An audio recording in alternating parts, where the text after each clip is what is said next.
बिस्मिल्लाहिर्रहमानिर्रहीम। अस्सलाम वालेकुम। फिफ्थ क्लास, कैसे हैं स्टूडेंट्स? मैं उम्मीद करती हूँ सब ठीक होंगे। बेटे उर्दू की बुक खोलें। ये तो हम पढ़ रहे हैं हमारा माहौल। हमने इसकी रीडिंग करनी है और अल्फाज मायनी, फिर सवाल जवाब। ठीक है। इसमें रीडिंग में है, आमना ने शीशे के मर्तबान में एक खूबसूरत सी मछली पार की थी। वो रोज़ उसको देखती और खुश होती। एक रोज़ उसने अपनी अम्मी को दुपट्टा रंगते हुए देखा तो उसे रंग बहुत पसंद आया। उसने अम्मी से छुपकर थोड़ा सा रंग उठा लिया और मर्तबान में डाल दिया। आमना ने सोचा कि रंग बिरंगी मछली की तरह इसका पानी भी रंगीन हो जाएगा। पहले तो मछली तैरती रही, फिर उसने पानी में तड़पना शुरू कर दिया। ये देखकर आमना दौड़ती हुई अम्मी के पास गई। उसने अम्मी को बताया कि उसकी मछली तड़प रही है। अम्मी ने मर्तबान का पानी रंगीन देखकर आमना से पूछा, ये रंग किसने डाला है? आमना ने अम्मी को बताया कि उसने मर्तबान के पानी को खूबसूरत बनाने के लिए उसमें रंग मिला दिया था। अम्मी ने फ़ौरन मर्तबान का पानी तब्दील करके उसमें साफ़ पानी डाला। चंद लम्हों बाद जब मछली फिर पहले की तरह तैरने लगी तो आमना के चेहरे पर खुशी छा गई। उसने अम्मी से मछली के अचानक तड़पने की वजह पूछी। अम्मी ने उसे बताया कि उसने जो रंग पानी में मिलाया था वो देखने में तो भला लगता था, मगर जहरीला होने की वजह से मछली की ज़िंदगी के लिए नुकसानदेह था। अम्मी ने आमना को समझाया कि हर जानदार को ज़िंदा रहने के लिए साफ़ सुथरे माहौल की ज़रूरत होती है। गंदे और आलूदा माहौल में कोई भी जानदार ज़िंदा नहीं रह पाता। आमना ने पूछा कि साफ़ माहौल से क्या मुराद है? अम्मी ने उसे बताया कि हमारे इर्द गिर्द मौजूद तमाम चीज़ें जो हम पर बराह रास्त असर करती हैं माहौल कहलाती हैं। कौन सी चीज़ें माहौल कहलाती हैं? जो हम पर इर्द गिर्द जो तमाम चीज़ें हैं जो हम पर बराह रास्त असर करती हैं। सांस लेने के लिए साफ़ पानी, साफ़ हवा, पीने के लिए साफ़ पानी, रहने के लिए साफ़ जगह, और अगर इनमें से किसी एक चीज़ की भी कमी हो जाए तो ज़िंदा रहना मुश्किल हो जाता। आमना ने अम्मी से पूछा कि हमारा माहौल कैसे आलूदा होता है? अम्मी ने आमना को बताया कि माहौल को आलूदा करने के बहुत से असबाब खुद इंसान के अपने पैदा करते हैं। मसलन इंसान ने तरक्की करने के लिए बड़े बड़े कारखाने लगाए और इनसे उठने वाले धुएं ने हवा को जहरीला करना शुरू कर दिया।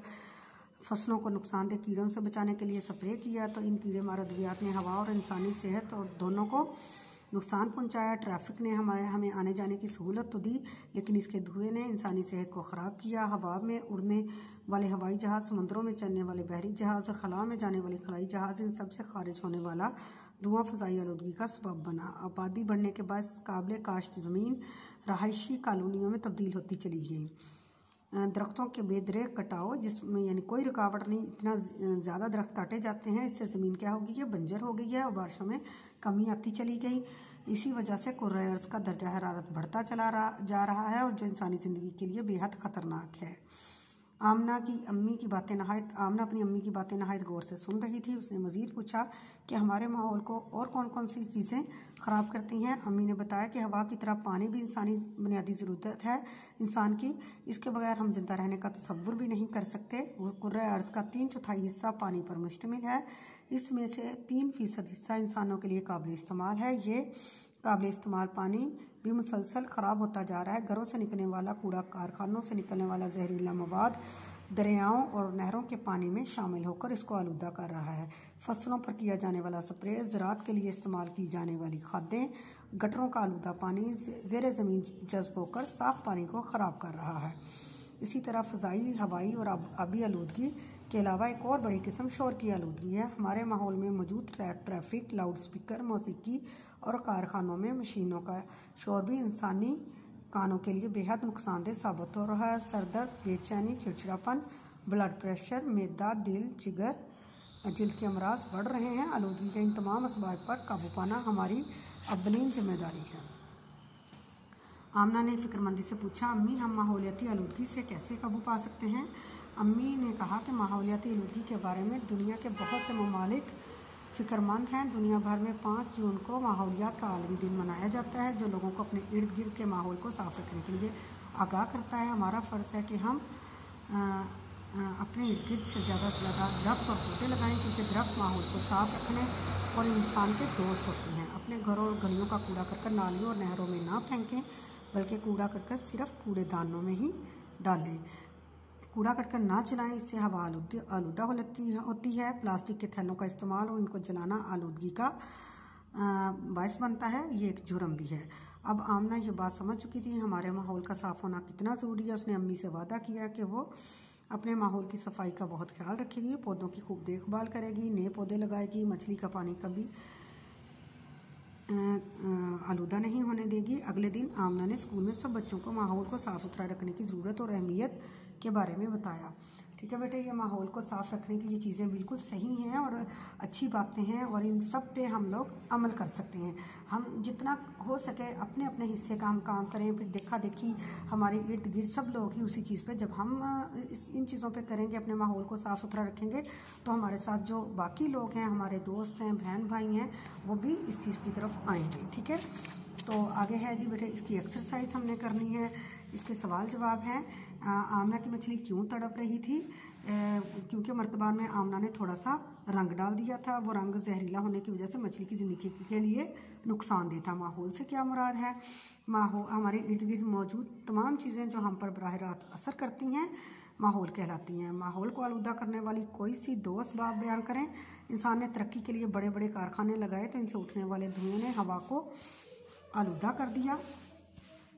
इनसे उठने वाले क्या है, उसने धुएँ ने आलूदा करना शुरू कर दिया है, जिसकी वजह से फसलों को नुकसान थे। कीड़ों से बचाने के लिए स्प्रे किया तो इनकी वजह से इन कीड़ेमार अद्वियात ने हवा और इंसानी सेहत को नुकसान पहुंचाया है। आगे है माहौलियाती आलूदगी की इकसाम। कितनी इकसाम है माहौलियाती आलूदगी की? माहौलियाती आलूदगी की 4 इकसाम हैं, जिसमें है फ़ज़ाई आलूदगी, हवाई आलूदगी, आबी आलूदगी और शोर की आलूदगी। हम अपने माहौल को कैसे साफ़ रख सकते हैं?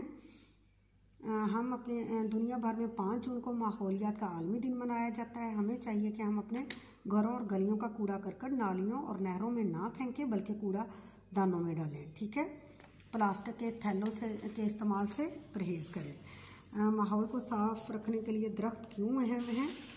माहौल को साफ़ रखने के लिए दरख्त बहुत ज़्यादा अहम है। हमें चाहिए कि अपने इर्द गिर्द ज़्यादा से ज़्यादा दरख्त लगाएं और पौधे लगाएं, क्योंकि दरख्त माहौल को साफ़ रखते हैं और इंसान के दोस्त होते हैं। सवाल नंबर 2 है, इसमें गलत सही की निशानदेही करनी है। आमना ने मछली के मर्तबान में डाल दिया रंग। ठीक है, आमना की अम्मी रंग रही थी दुपट्टा। शोर की आलूदगी होती है तेज़ और ऊंची आवाज़ों से। सफाई का ख्याल ना रखने की वजह से हमारा माहौल होता है आलूदा। इंसान के लिए दरख्त होते हैं दोस्त। ठीक है, आगे है सवाल नंबर 3। अल्फाज के मुतजाद हैं। अंदर बाहर, जानदार गैर जानदार, पास दूर, समझदार ना समझ, साफ गंदा, जिंदा मुर्दा, ज़रूरी गैर ज़रूरी, दोस्त दुश्मन। आगे है इसका एराब लगाने हैं। ख़राब, खे के ऊपर ज़बर, रे के ऊपर ज़बर, बे पे जज्म, मीम के ऊपर ज़बर, ते के ऊपर ज़बर, बे के ऊपर ज़बर, नून पे जज्म, बराह रास्त, बे के ऊपर ज़बर, रे के ऊपर ज़बर, रे अलिफ रा के ऊपर ज़बर, बराह रास्त, सीन ते सत। आगे नुकसान दे, नून के ऊपर पेश, स्वाद के ऊपर ज़बर, नून पे जज्म, दोस्त, दाल के ऊपर और वाव पे ज़बर, दाल वाव 2, सत सीन ते सत, ते पे जज्म। इस्तेमाल, अलिफ के नीचे ज़ेर, टे के नीचे ज़ेर, मीम के ऊपर ज़बर, लाम पे जज्म।